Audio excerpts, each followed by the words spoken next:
May ginawa kang kasalanan. Kaya dapat, pagbayaran mo sa batas yun. Yayag, tama na yan. Tara na, bitbitin mo na yan para mapagbayaran na niya ang mga kasalanan niya. Kaya pre, sumama ka na sa amin ng maayos. Tara. Kuya, tumakbo! Apong! Tingin!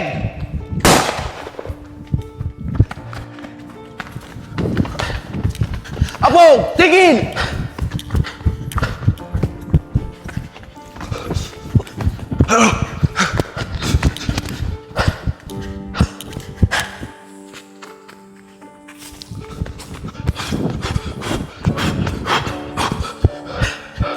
Kuya! Saglit lang!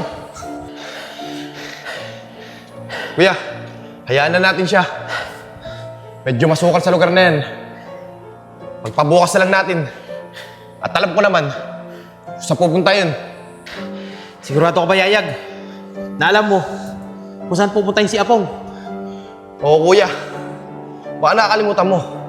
Magkababata kami nun. At sabay kami lumaki. Kaya alam ko kung saan pupunta yun. Paano, kuya? Tara na. Masyadong delikado dito sa lugar na to eh. Baka mapapano pa tayo. O sige, Yayag. Bukas na lang, ha? Tara, kuya. Tara. Hanapin natin siya bukas.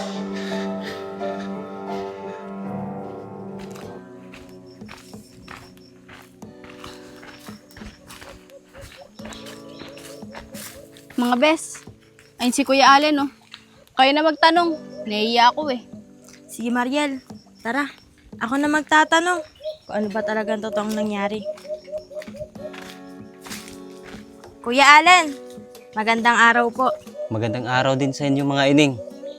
Pero, bakit biglaan punta nyo dito? Ano bang kailangan nyo? Kuya Allen, nakikiramay po kami sa nangyari kay Oscar.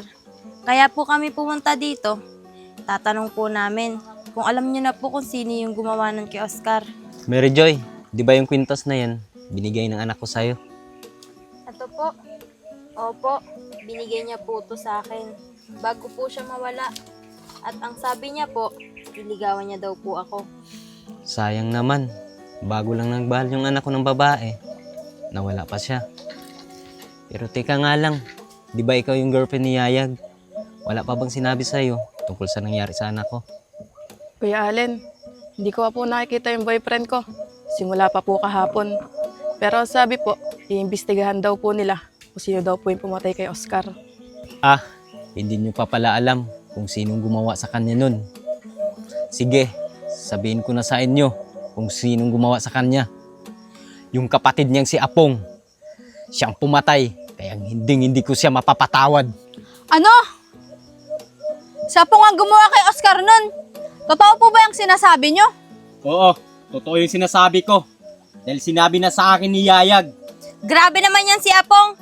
Hindi ko akalain, magagawa niya yon. Sarili niyang kapatid.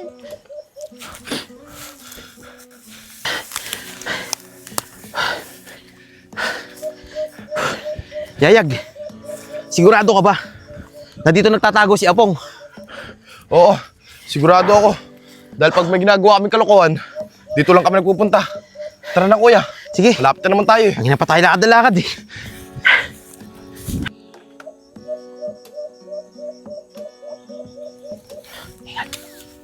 Tara, kuya.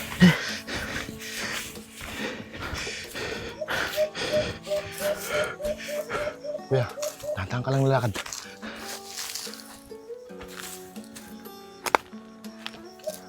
Kuya, sabi ko sa'yo eh, dito siya pong. Ay no. Sige, Yayag. Tara, punta natin siya. Tara, Yayag. Sa maingay, ha? Tanda lang, baka magising pa yan eh. Katakbo pa.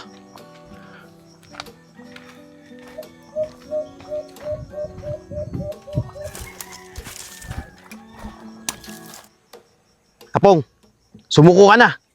Wala ka na takas ngayon. Huwag ka natatakas. Yayag, posas mo. Sige, kuya. Apong, pasensya ka na. Dahil kailangan pagbayaran yung ginawa mo sa kapatid mo. Tara, kuya.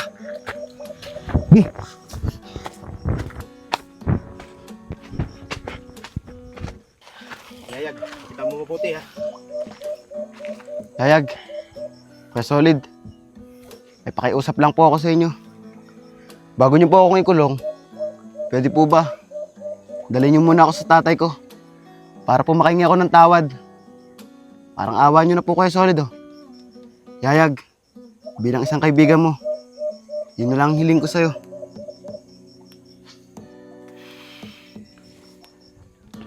Kuya, pagbibigyan ba natin si Apong? Sige, Yayag. Tingin ko hindi na naman makakatakas yan dahil nakaproses na yan. Tara, hayaan mo siyang humingi ng tawad. Tatay niya. Sige Apong, tara!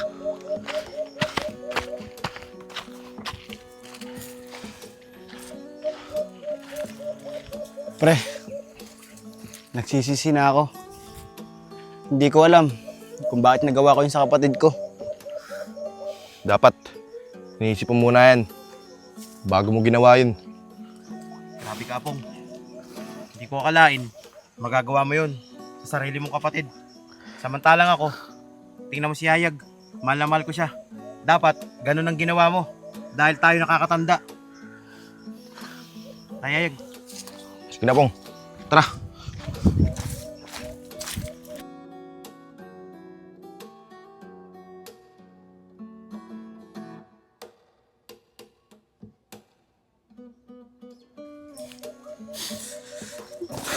Hindi ko alam kung bakit nagawa ni Apong yun sa kapatid niya.